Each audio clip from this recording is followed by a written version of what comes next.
बदली हुई सास। उमा आज सुबह ही बड़ी तेजी से अपना काम निपटा रही थी।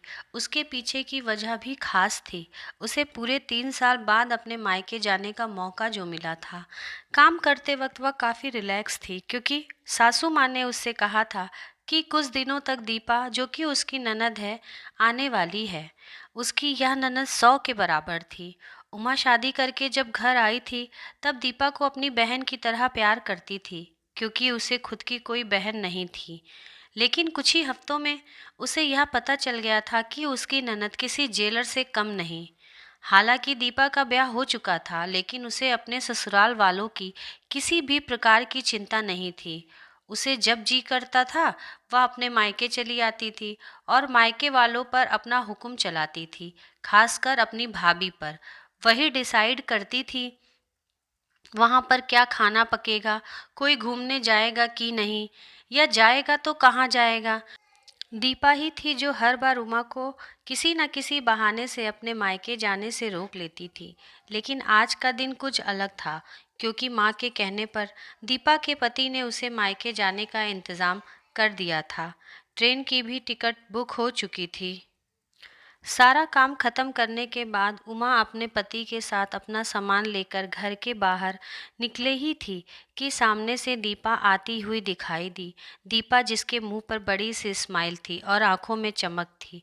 वहीं दूसरी तरफ उमा की आंखों में उसको देखकर पानी आ गया था, जो बस आंसू के रूप में छलकना बाकी था। भैया भाभी के पास आकर दीपा ने कहा, क्यों भैया, कहाँ चले अपनी पत्नी के साथ सैर सपाटा करने के लिए? अपनी बहन को भूल गए हो क्या? दीपक ने कहा, कहीं सैर सपाटा करने नहीं, तुम्हारी भाभी को मायके छोड़ने जा रहा हूँ। अच्छा, मैं आई और भाभी जाएंगी? क्या आपकी पत्नी को मेरा आना पसंद नहीं है? दीपा ने भाई भाभी को टॉन्ट मारते हुए कहा। मन में उदासी और आंखों में नमी लिए उमा पलटकर घर के अंदर जाने लगी, क्योंकि उसने मान लिया था कि इस बार भी दीपा की वजह से वह अपने मायके जाना कैंसिल हो जाएगा।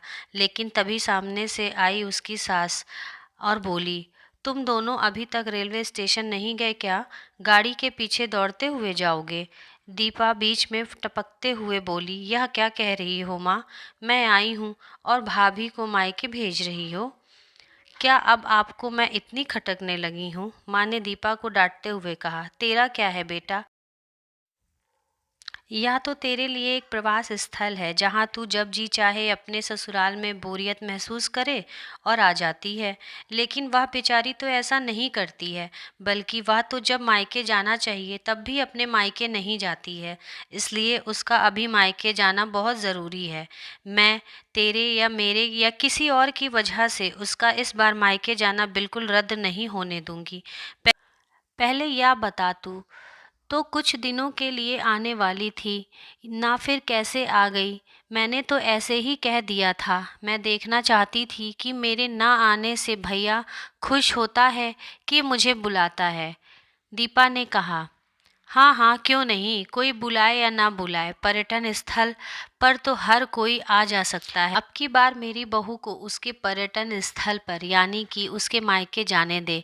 बेचारी ने सिर्फ अपने भाई की शादी देखी है, अब तो उसके भाई के बच्चा भी हो गया है। उसका मुंह तक नहीं देखा है उसने। उसे भी अपने हिस्से का सुख भोगने दे। माँ ने दीपा को फटकारते हुए और उमा की साइड लेते हुए कहा। अपनी सास के मुंह से अपने लिए ऐसे शब्द सुनकर उमा की आंखें छलक गईं।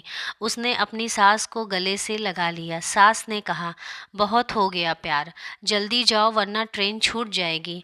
अपनी माँ का बदला हुआ रूप देखकर दीपा बहुत हैरान थी। उसे यकीन नहीं हो रहा था कि यह वही माँ है जो उसका हर कहा मानती थी और हमेशा उसका पक्ष लेती थी, चाहे बहू सही हो या गलत। वही माँ अपने मन में अपनी उस दोस्त को धन्यवाद दे रही थी जो कुछ दिनों पहले उसके घर आई थी और कुछ दिन रही थी और जाते जाते उसकी आंखें खोल गई थी। सहेली ने उसे बताया था कि वह अपनी बेटी का मुंह छोड़ दे, वरना अपनी बहू और अपने बेटे के मन से अपनी इज्जत खो देगी। बिना सोचे समझे, बिना अच्छे बुरे का विचार किए हर फैसला अपनी बेटी के हिसाब से लेना सही नहीं है। रेलवे स्टेशन पर ट्रेन के डिब्बे में बैठी उमा के चेहरे पर एक बहुत प्यारी सी मुस्कान थी, जिसे देखकर दीपक को महसूस हुआ कि यह वही मुस्कान है जिसे उसने 3 सालों में नहीं देखी थी। सच ही तो है, मायका महिलाओं के लिए पर्यटन स्थल ही तो होता है, जहाँ वह अपने ससुराल की सारी चिंताएं, टेंशन को भूलकर कुछ दिनों तक आराम से रह सकती हैं।